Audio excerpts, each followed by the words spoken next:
Hello out there. We're just doing a little evening live. Was watching a very interesting video on Vice about a dishwasher slash gun craftsman. It's very nice, very nice. He does great work. I'll post his or Vice's video of him up on my page so you can check it out for yourself. But it's definitely something worth checking out. Interesting day in the market today, as predicted, and in my market analysis podcast, I said we'd probably be looking for a V-shaped bear rally, goes up and then goes down, and this would be the downside of that. Buy on a Monday, sell on a Friday type thing, but I think Friday may still be not a great day as well. I think long term, medium to long term, I think we're seeing the problem with the oil prices. As you know, the oil futures for May are negative. I believe it was negative 37 something. 81 was the last quote on that. And even in current trading, it's very minimal. And we're looking at, under 20, under $10 a barrel, depending on which day of the month you look at it for April. And Canada, they've actually halted production altogether as the trading of the actual Western Canadian crude basically went to zero. So they just halted production and halted trading on that. Again, this isn't any specific investment advice. You should always contact your financial advisor, but there are definitely some things to look at in the world of crude.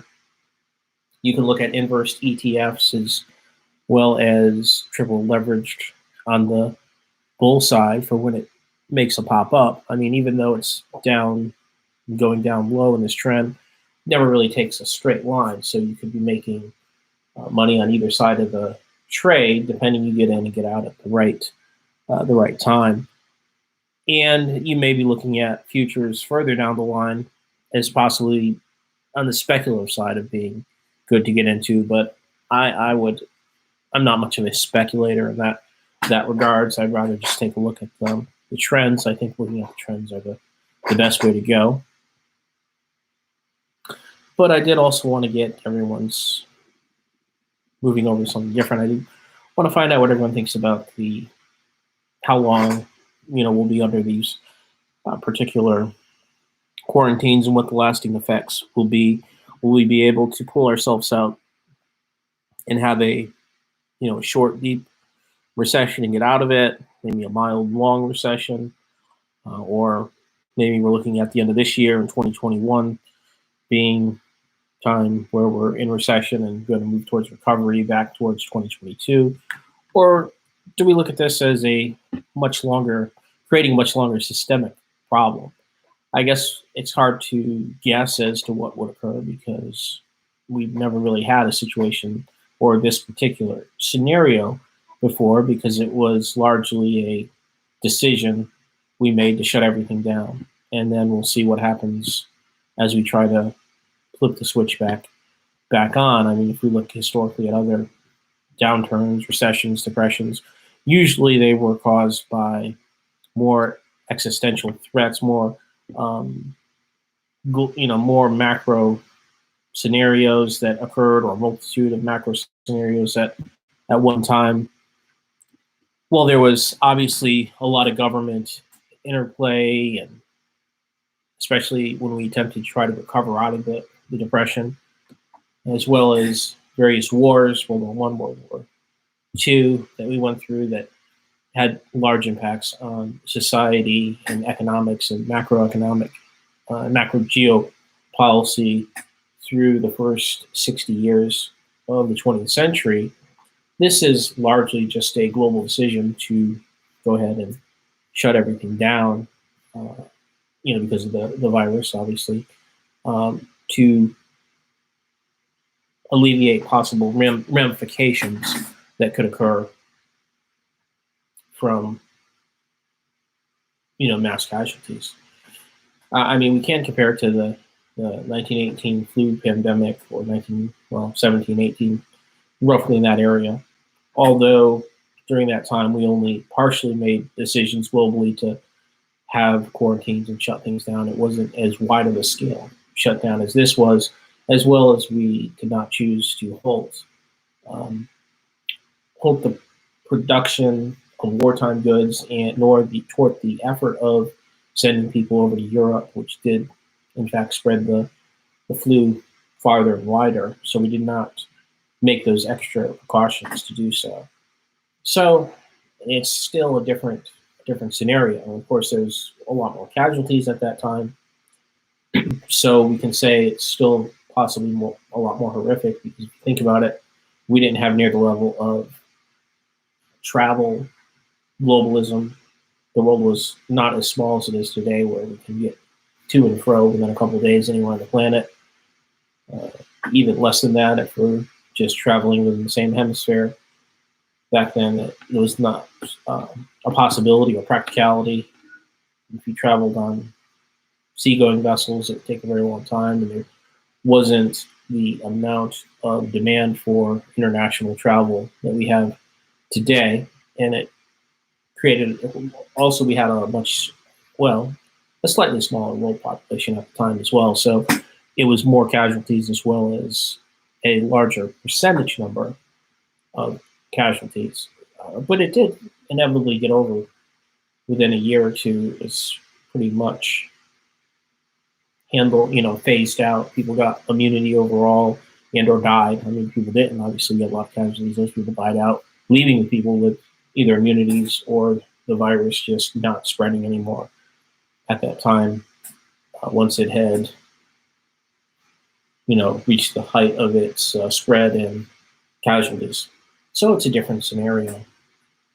But we did recover, and of course went into the roaring 20s, into the 1920s, one of the largest growth decades, which could be comparative to what we're doing now, because we look at the debt and spending and what we might take on with consumer debt and speculative debt into the markets, things of that nature.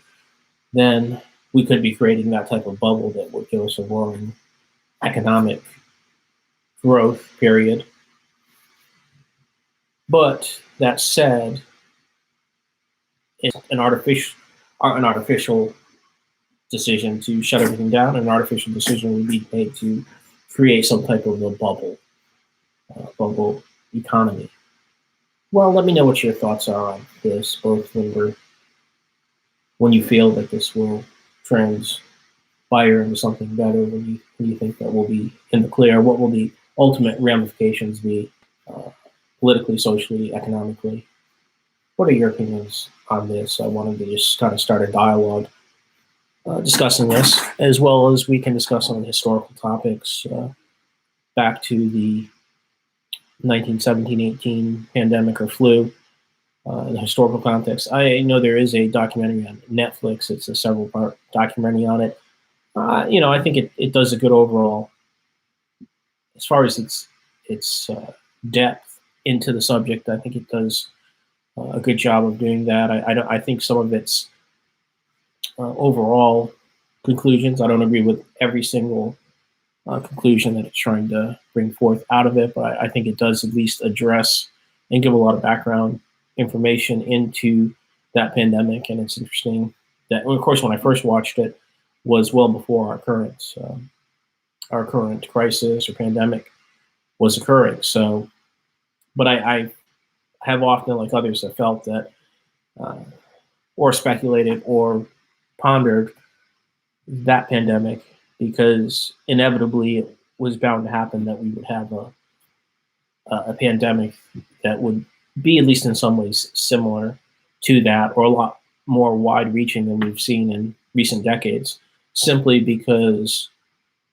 the amount of freedom we have to travel, the technology to get us there efficiently, as well as the overall globalization level that we didn't have back in that particular era. So it was bound to be something we'd want to have to go back and look at in comparative to today. But just let me know what your thoughts are on that, as well as I'll post that other Vice article, well, not article, video, vlog, whatever you want to call it, piece on the piece on pieces, gun pieces, that is. And it's interesting having washed a couple dishes back in my own day, and I have an interest in guns. I believe in the Second Amendment, of course. I believe people should be properly vetted, to have those. But this isn't really a discussion of gun rights, other than the fact that I believe we should have them. And I think that's an interesting works of art that the guy is creating out of them. So you can take a look at that. Let me know what your thoughts are on that, or on guns in general. I don't want to get too deep into a debate on that, but certainly if you have any thoughts on it, you can address them, and be glad to give you my opinions about that. Well, so we're going to probably start up the other simulcast of our financial daily informative podcast, now being broadcast on over 6 different platforms. So check it out. Let me know what you think also of that. Let me see what we have, as well as you can also post any comments in the. We have this live chat for the web right here, so you can also post in there as well. We'll try to get a time convenient where most people are listening, so that we could get more people involved into the discussion, and more viewers as well into the discussion on a regular basis. We'll figure out a good schedule for that. If anyone has any comments, let me know. What I'll do is I'll go ahead and we'll upload this segment now, so people can watch it at their convenience or leisure, and try to stimulate some responses to today's dialogue. Well, I look forward to seeing you on the other side of today's semi-brief simulcast here, and look forward towards the other podcasts. We're going to try to figure out how many different segments we want to do, with dividing it into just general macroeconomic trends versus financial trends, versus our discussion on technology, and our discussion on our agricultural products, or our progress rather with our agricultural experiment that we're doing. But we'll see you on the other side. Look forward to seeing you on the various broadcasts as well.